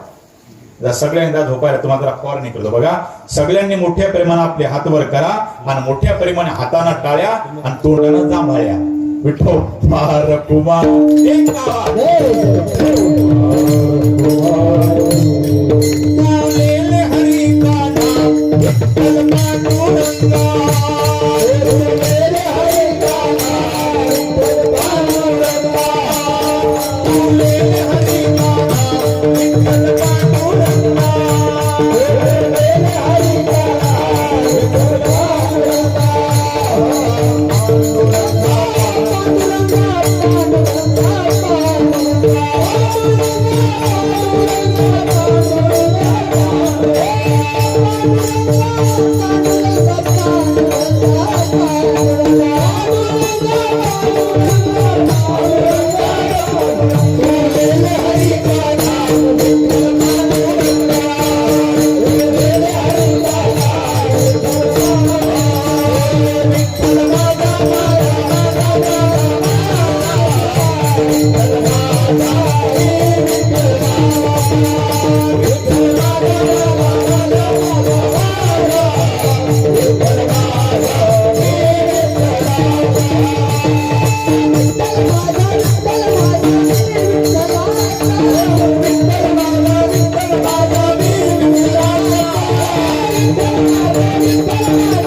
जोरदार टाळा वाजवा करता काही काही हाताने टाळ्या तोंडाने केल्या जांभळ्या काही नाही चालू. विठो बार कुमाई. आपल्या कीर्तनात टाइम काय 9 ते 11 नाही, 9 ते 11. जोपर्यंत आ करत नाही तोपर्यंत कीर्तन सोडायचं नाही. बरोबर आहे का? कीर्तनात टाळी वाजत बघा. कीर्तनात टाळी वाजल्याच्या नंतर आपलं पाप जातं. एक बहादर उठला कुठं जातं म्हणजे वाजवत नाही त्याच्या डोक्यावर जातं. बरोबर आहे का? एक म्हणलं हे नाही पटलं, मला दुसरं सांगतो. चाय की शोभा प्याली से, चाय की शोभा प्याली से, भोजन को शोभा थाली से, बगीचों को शोभा माली से, झगड़ों की शोभा गाली से, ससुराल को शोभा साली से और कीर्तन को शोभा टाली से. विठ्ठल विठ्ठल. मुळात ते संस्कार केले. बरोबर आहे का? अहो काही काही गावात कोणा कीर्तन नाही, भजन नाही, कशाचा कशाला मेळ नाही. काही ठिकाणी जातो मग चला महाराज चहा प्यायला गेलो. एका ठिकाणी दोघं पती पत्नी पाया पडले बिचारे. दोघांनी 500 दक्षिणा पण दिली बरं का. उग केला इशारा जाता जाता. हे बघा भागाभागाची पद्धत आहे बघा. नरसिंह पद्धत मला माहिती नाही. तिकडं पद्धत आहे आमच्या हिंगोलीच्या आपल्या केसापूरच्या पलीकडची. अशी पद्धत आहे बघा. कीर्तन महत्वाचं बरं काय, बाकी कीर्तन विसर आहे महत्वाचं आहे. कीर्तन सुटलं की महाराजच्या पाया पडणे आणि सगळे खिशे मोकळे करणे. अशी पद्धत नाही नरसिंह. हातपासून चालू करा, चांगली पद्धत आहे. बरोबर आहे का? बघा माता मौल्या म्हणते आम्ही काय आणलं नाही, पण तुम्ही अजिबात काळजी करू नका. मी सोनं चांदी मणी काही घेत त्याची काय अडचण नाही. असं ते का माझं कीर्तन होतं जी टॉकीला. एक आजीला इतकं कीर्तन आवडलं सतीश सर, इतकं कीर्तन आवडलं. अहो ते आजी डायरेक्ट नेकलेस घेताना मी पायावर अर्पण केला. मी डायरेक्ट हिंगोली गाठली. आपल्या सुधीर आप्पाकडे गेलो. मला आप्पा बघा किती येतात म्हणजे कुठे गेली होती. म्हणजे मी नरसिंह नामदेव. हा मला डुप्लिकेट फसवलं तुम्हाला. दोघं पती पत्नी माझा लेकर पाया पडत नाही. त्या ती पड पाया. मी अर्पण महाराज सवडून आलाय. मला माहुली कोणत्या शाळा शिकल्या? महाराज मी इंग्लिश स्कूल. मला सांग बरं ये फॉर म्हणजे येडी बाबूल. आता किती आवड कार्यक्रम बघा, आवडे आवड कार्यक्रम महाराज एक फॉर येणी बाबू. आता काही बघा इंग्लिश काही लोकांना भलती बोलायचं सवय असते, भलती इंग्लिश बोलायची सवय असते बघा. लय आवड कार्यक्रम आहे. विठ्ठल विठ्ठल करत आली म्हणून बघा कुणाच्या नादी लागाव, पण तिघायच्या नादी, एक येड्याच्या नादी लागू नये, एक पिणाऱ्याच्या नादी लागू नये, लहान लेकराच्या. अब एक तर 8वीचं कारखान्यात चालू कीर्तनात उठलं, चालू कीर्तनात एकानं पुडी फोडली. अरे म्हणलं कीर्तनात पुडी खातो का? अरे बापाला भेट नाही तुला भेटो का म्हणला. आता काय हाणतो म्हणलं बघा. जितके त्याचा बापाला न्यानं पुडीचा हात माग केला. आता कसा बापाला गेला, बापाला नाही भिलो म्हटला की आले त्यातली अर्धी हानते म्हटलं. आता काय करता अहो लेकर लई नमुनी महाराज एकानं मी चालू रामायणात प्रश्न विचारला, महाराज रामायण करता बाबा गुरुने ढोक महाराज ऐकून करतो. मग सांगा महाराज काय राम किती वाजता वनवासाला गेला होता या. आता हे कोणत्या ग्रंथात आलं म्हणजे येत नाही आपल्याला. सोपं गणित म्हणले महाराज राम 9:15 वनवासाला गेला. किती 9:15 म्हणलं कोणत्या ग्रंथात आलं. ग्रंथ काय करायचा फक्त माझ्याकडे बघा म्हणला वनवास उलट वाचा म्हणला 9:15 जमलं म्हणलं. आता लय आवड कार्यक्रम आहे महाराज म्हणून येड्याच्या नादी लागू नये, लहान लेकराच्या नादी लागू नये. काही माणसं तर मोबाईल फोन येडे झाले बघा. एक तर पुण्यातलं मोबाईलच्या नादात दुसऱ्याच्या घरात गेलं.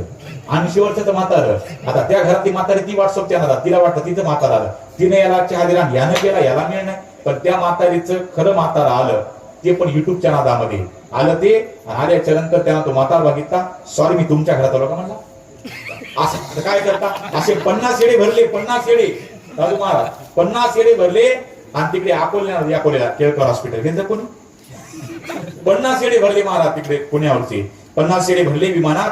आणि त्यातलं एक येड वैभव सर एक येड विमानानं उड्या मारायचं आणि विमानानं उड्या मारत कुणाकडे गेलं ते असतं विमान चालू काम करा हेल्मेट करून मला हेल्मेट नाही पायलट म्हणतात. हे बघा राजू महाराज काही माणसाला भलता इंग्रजी बोलायचं नाद असतो बघा. माझं रामायण होतं बघा तिकडे सिल्लोडला आमच्या आमोर आम्ही गेलो रामायणाला. तिकडे गेल्यावर ते एक बहादर आमचा सोबत तबल्यावाला होतं, त्याला भलता इंग्रजी बोलायचा ना काही बोलून बघायचा. अरे नको पाच होती आपली बोलता बरं का मगर महाराज इतकं इंग्रजी बोलायचं काही बोलून बघायचं. अरे बोल नको आम्ही जेवायला बसतो. आता काहीला जेवणामध्ये वरण जमत नाही काय होती ऍसिडिटी हा इंग्रजी शब्द आहे. तर माझा म्हणणं इंग्रजी बोलता खरं बोला माणसानं. सरळ म्हणायचं मला मळमळ होती जळजळ होती उलटी होती सरळ म्हणायचे का नाही. तो मला ताई मला वरण ना काढून मला अल्ट्रासिटी होती. आता आवड कार्यक्रम झाला अवघड कार्यक्रम महाराज इंग्रजी काही बोलून बघायची का अवघड आहे बघा. विठ्ठल विठ्ठल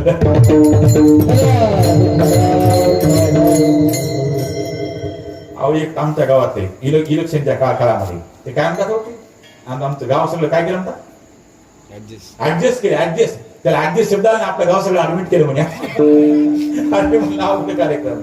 म्हणजे काही माणसं इंग्रजी पेपर उलटा बघून वाचतात अवघड कार्यक्रम महाराज. इंग्रजी बोलतायच तर बोला माणसानं तसं ते काय म्हणतात त्याला पायलट हा ते पायलट करते येडं गेलं आणि गेलं मामा एक चक्कर खेळ केला. अरे ते काय ट्रॅक्टर हे का स्कूटी हे म्हणला पण त्याला वाटलं येड्याच्या नादाला लागू नये. ते म्हणला एक काम कर ते पायलट म्हणला एक काम कर मागची येडे शांत कर. ते येडं मागं आलं 1 मिनिटात सगळे शांत केले आलं पुढं. आता मला चक्कर खेळली. ते मला तू केलं काय नाही केलं म्हणला. अरे एवढी शांत कसे राहिले तुझ्या जर इतकी ताकद होती तर सरकारचा पैसा वाचला असता विमानाचा तू केलं काय. तो म्हणा मी काहीच केलं नाही मी मागं गेलो आणि सगळ्यांना म्हटलं उतरा स्टेशन आलं हल्ल्या उड्या.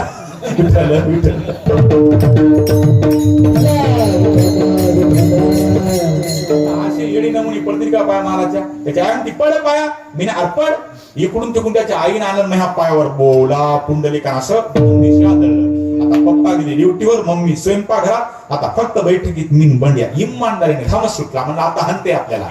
माझ्याकडे लाल डोळे करून बघू लागलो. मला आज आपली पुण्यतिथी दिसे.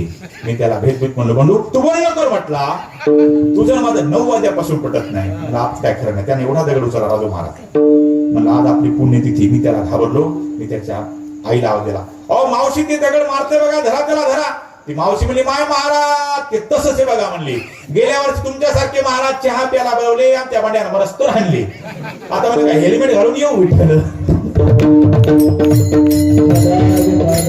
कार्यक्रम बघा गेले का झोपा असं पाहिजे जरा कीर्तन बरोबर आहे का तरी बरं आहे. अहो काय गावात आपलं बरं आहे काही गावात कोण्या देवात सांगा कोण्या भूतात सांगा काही माणसं नुसते असे पाहतात.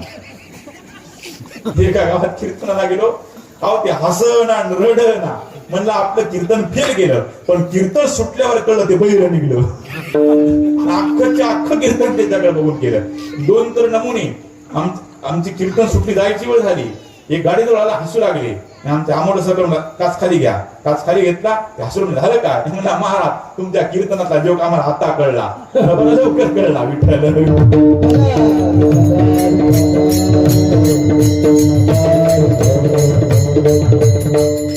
काय भक्तीच्या त्या वाटा मज दावाव्या सुभटा. आता वाटेवर सांगतो बघा, एक मुद्दा थोडक्यात सांगतो. भक्तीच्या वाटेवर जात असताना अनेक अडचणी येतात, बरोबर आहे का? बघा, म्हणून जसे चांगल्या रस्त्याला गतिरोधक आहे तसं चांगलं कार्य करणारालाच विरोधक आहे. तुम्ही वाईट काम करा, तुम्हाला कुणी नाव ठेवा, पण चांगलं कार्य करा, आडवा फाटा आणलाच समजा. म्हणून एक लक्षात ठेवा, तुम्ही जितके मोठे व्हाल तितके तुमचे शत्रू वाढतील. जशी तुमची कीर्ती वाढल तशी बदनामी करणारे माणसं टपून आहेत. आणि धोका हा लांबच्या माणसापासून नाही, जवळच्या माणसापासून, त्यापासून हुशार राहायचंय. नाहीतर माणसं विचारतात, महाराज तुम्ही रात्रंदिवस कीर्तन करता, भजन करता, रामायण करता, एवढ्या कीर्तनात माळी घालता, तरी तुमच्या जीवनामध्ये इतकं दुःख का? आणि आम्ही जीवनात एकही कीर्तन, एकही प्रवचन, एकही तमाशा चुकत नाही, आणि 40 फुटीचा रोग एकट्याला पुरत नाही, तरी आम्ही एवढी सुखी का? अरे भजन कीर्तन केलं मग काय प्रारब्धात बदल होतो, ते भोगावंच लागते. लक्षात ठेवा, कभी सर्दी तो कभी गर्मी, ये तो कुदरत के नजारे है. कभी सर्दी तो कभी गर्मी, ये तो कुदरत के नजारे है. अरे प्यास तो उसे भी लगती है जो नदी के किनारे है. काय वाटतं? नदीच्या कडीला झोपलात म्हणजे तहान लागणार नाही, तसा भगवान मदतीला असला म्हणजे प्रारब्ध चुकणार नाही आपलं. महाराज प्रारब्ध भोगावं लागणार आहे, पण चांगलं काम करा की माणसं आडवे टपून येत. बघा आता आमच्या पोरांनी नवीन माळा घातल्या बघा, काय किती दिवस टिकता तुमच्या, बघू आता काय करा. लय आवड कार्यक्रम महाराज, चांगलं काम करा, नाही खपणार लोकांना. नाही वाईट काम करा, तुम्हाला कुणीच अजिबात नाव ठेवणार नाही. म्हणजे एक लक्षात ठेवा, बघा विचार करण्यासारखी गोष्ट आहे. आपण आयुष्यभर आपण खातपीत आलो, पण आता विचार करावा माणसांनी की आपलं जीवन राहिले किती.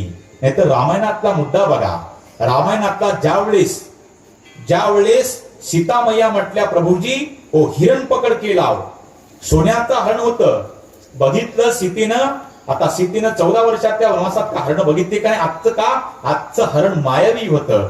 पण विचार करा, ते हरण बनायच्या अगोदर रावण सरकार गेले कुणाकडे? मारीच मामाच्या घरी गेले आणि मारद मामाला नमस्कार केला. काही माणसाचा नमस्कार समजा आपलं मरण जवळ आलंय. काही माणसांना आपल्या खांद्यावर हात टाकला की समजा आपलं कल्याण झालंय, आणि काही आपल्या खांद्यावर हात टाकलं की आपल्या खाली घालायचा विचार कर. लक्षात ठेव बघा, विचार म्हणून योग्य व्यक्तीचे हात आपल्या हातावर असल्यावर चुकीची व्यक्तीचे पाय धरायची जीवनात कधीच वेळ येत नाही. लक्षात ठेवा बघा, विचार करण्यासारखी गोष्ट आहे. मारीच मामाकडे सकाळी रावण गेला, नमस्कार केला. मारीचजीला वाटलं आपलं मरण जवळ आलं, काहीचा नमस्कार मेलं समजायचं. मग मारीच काय झालं, त्या रावणानं सांगितलं, मारीच मामा तुम्ही हरण बना, मी साधू बनतो, आपल्याला सीता नावाची सुंदरी चोरून आणायची. त्यानं सांगितलं, मारीच मामानं सांगितलं, मी तुम्हाला या गोष्टी तुम्हाला साथ अजिबात देऊ शकत नाही. तू मला साथ देऊ शकत नाही, तुला मी इथंच मारून टाकतो. मग मारीजी मामानं विचार केला. आपल्याला विचार कोणा करायसारखा करायचा? मारीजी मामासारखा विचार करायचा. मारीजीने विचार केला, मगर महाराज आपलं मरण फायनल आहे, फक्त ठरवायचं रामाच्या हाताने मरायचं का रावणाच्या हाताने मरायचं. मरण फायनल आहे. बघा, त्याने विचार केला, जर मी हरण बनतो तर मला राम मारतो, आणि हरण नाही बनत म्हणतो तर रावण मला आत्ताच मारतो. म्हणजे माझं मरण फायनल आहे. म्हणजे फक्त मरायचं कोणाच्या हातून मला ठरवायचंय, रावणाच्या हातून मरायचं का रावणाच्या हातून मरायचं, हे मरण फायनल करायचंय. तसं तुम्ही जन्मच्या जन्म संसार करा, दारू पिया, नॉनव्हेज खा, तरी मरण आहे का? जन्मच्या जन्म तुम्ही माळा घालून हरिपाठ भजन करा, तरी तुम्हाला मरण फायनल आहे. मग जन्मच्या जन्म दारू पिऊन खाण्यापेक्षा उरले 10-5 वर्ष माळा घालून मेल्यात काय वाईट आहे? असं तुमच्या गावात मारित तर त्याला म्हणा घाल बाबा माळत, बरोबर आहे का? विचार करण्यासारखी गोष्ट दादा हो. आज या चांगल्या वाटेवर जाणाऱ्या माणसाला नावं ठेवतात. पण आजचं एक उदाहरण हे तुम्ही कीर्तनात न्या बघा, तुमच्या आयुष्यात कोणासोबतच भांडण होणार नाही. फक्त ते ध्यान धरून ऐकण्यासारखी गोष्ट बघा. हे ऐकलं की बघा दादू महाराज, एक काय झालं, एकदा असं रस्त्याच्या कडीला, नदीच्या कडीला एक हत्ती बसला, आणि हत्ती बसल्याच्या नंतर तुम्ही एक गाढव जात होतं, गाढव हत्तीची भेट झाली. आणि मग हत्तीला गाढव काय म्हणलंय, हत्ती सांग नदी कोणीकडे वाहती. आता हत्ती सरळ स्वभावाचा माणूस, वजनदार माणूस, हत्तीने सांगितलं बाबा गाढवा ही नदी पूर्वेकडे वाहती. आता हत्तीनं सरळ सरळ सांगितलं, पण गाढव भलत बदमाश, त्याचं नावच गाढव. मग ते म्हणलं अरे ही नदी पूर्वेकडे नाही, नदी पश्चिमेकडे वाहती. कोण म्हटलं, गाढव. बरं हत्तीनं गप्प बसायचं का नाही, हत्तीला नाही नाही नदी पूर्वेकडे वाहती. दोघांचे भांडण झाले. 11 वाजायला 5 मिनिट बाकी असताना दोघांचे भांडण गेले राजाकडे. राजे साहेब, कोण म्हणतं हत्ती, हे गाढव म्हणतं नदी पश्चिमेकडे वाहती, मी म्हणतो पूर्वेकडे वाहती, तुम्हीच न्याय करा. त्यावेळेस राजा म्हणला सैनिकाला, सैनिको इकडे या, आत्ताच्या आत्ता या हत्तीचे 3 पाय वर टांगा आणि 1 पाय मोकळा सोडा. हत्तीच्या डोळ्याला धारा लागल्या, नेमकं माझं चुकलं कुठं.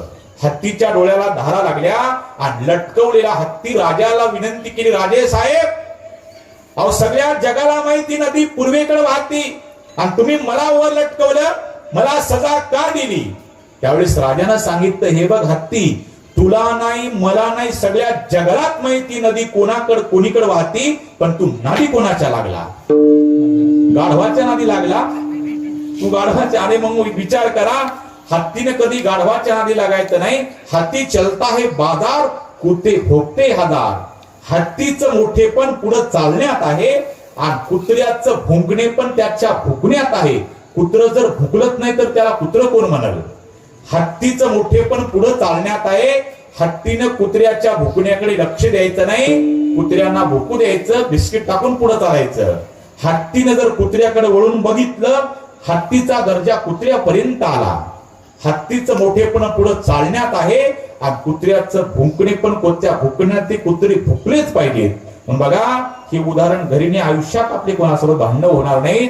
म्हणून यालाच म्हणता हाती चलताय बाजार, कुत्ते भोगते हजार. तसं या भक्तीच्या वाटेवर जात असताना बजरंगबलीला अनेक अडचणी आल्या महाराज, आणि चांगल्या माणसालाच अडचणी येतात, पण ज्याच्या जीवनाचा वनवास होतो त्याच्या जीवनाला एक दिवस सुवास येत असतो. हे पण लक्षात ठेवा. आपले विचार करण्यासारखी बजरंगबलीनं अनेक वाटा अडचणी आल्या, पण भगवंताची वाट गाठली त्यांनी. पण काय भक्तीच्या त्या वाटा मज दावाव्या सुभटा. आता भट्ट वेगळा आणि भट्ट वेगळा. म्हणे रामेश्वर भट्ट द्विजा. भट्ट म्हणजे ब्राह्मण आणि भट म्हणजे योद्धा, आणि सुभट्टा म्हणजे चांगला योद्धा. म्हणून सुभटा पदवी आतापर्यंत जगात फक्त दोघाला भेटली. आजच्या बंगात सुभटा पदवी बजरंगबलीला तुकोबारांनी बहाल केली, आणि ज्ञानेश्वरीमध्ये ज्ञानोबारांनी सुभटा पदवी महाभारतातल्या अर्जुनाला बहाल केली. योगाच्या वाटा जे निघाले गा सुभटा. सुभटा पदवी जगात फक्त दोघाला भेटली. काही काही पदव्या फुकट भेटत नाहीत बघा. पण पुण्य छत्रपती म्हटलं की शिवाजी महाराज, धर्मवीर म्हटलं की छत्रपती संभाजी महाराज, पुण्यश्लोक म्हटलं की अहिल्यादेवी होळकर. पण पुण्यश्लोक पदवी आतापर्यंत जगात फक्त 4 लोकांना भेटली. पुण्यश्लोक पदवी कोणाला? कृतयुगामध्ये म्हणजे सत्ययुगामध्ये पुण्यश्लोक पदवी नरराजाला भेटली. ती पुण्यश्लोक पदवी द्वापार युगामध्ये धर्मराज युधिष्ठिराला भेटली. त्रेतायुगामध्ये ती पुण्यश्लोक पदवी जनक राजाला भेटली, आणि ती पुण्यश्लोक पदवी कलियुगामध्ये अहिल्यादेवी होळकरांना भेटली. विठ्ठल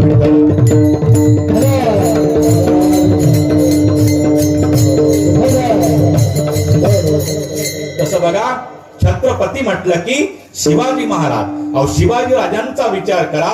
शिवाजी राजांचा ज्यावेळेस राज्याभिषेक सोहळा थाटा संपन्न होत होता, शिवाजी राजे सिंहासनाकडे एक एक पाऊल टाकतात. शिवाजी राजांना त्या सिंहासनाकरता गमावलेला एक न एक हिरा आठवत होता. शिवाजी राजे पाऊल टाकायचे आणि एका एका मावळ्याची आठवण यायची. जिवंत कुणी नव्हतं, फक्त आठवणी होत्या. राज्याभिषेक सोहळा शिवाजी राजांचा थाटा संपन्न होत होता. ब्राह्मणांच्या मंत्र घोषामध्ये एक एक पाऊल टाकायचे. आवाज यायचा, भास व्हायचा, काळजी नसावी राजे, आधी लग्न कोंडाण्याचं मग माझ्या रायबाचं. कोण आठवलं? कोण आठवलं?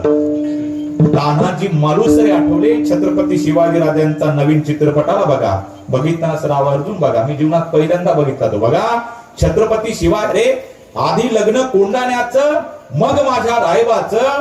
विचार करा, छत्रपती शिवाजी राजा करता त्याने आपला प्राण गमावला, हात तुटला, पण शिवाजी राजाचा शब्द जाऊ दिला नाही. पण मित्र जोडावे छत्रपती शिवाजी राजांसारखे ज्यांच्या सोबत जग जिंकता येईल आणि मैत्री टिकावी छत्रपती संभाजी राजासारखी ज्यांच्या सोबत मरताना सुद्धा भागीदारी करता येईल. कवी केलश यांनी काय केलं, मित्रता शेवटपर्यंत टिकवली. बघा, विचार करण्यासारखी गोष्ट आहे. म्हणून बघा, शिवाजी राजांना एक एक मावळा आठवायचा, पुढे पाऊल टाकला.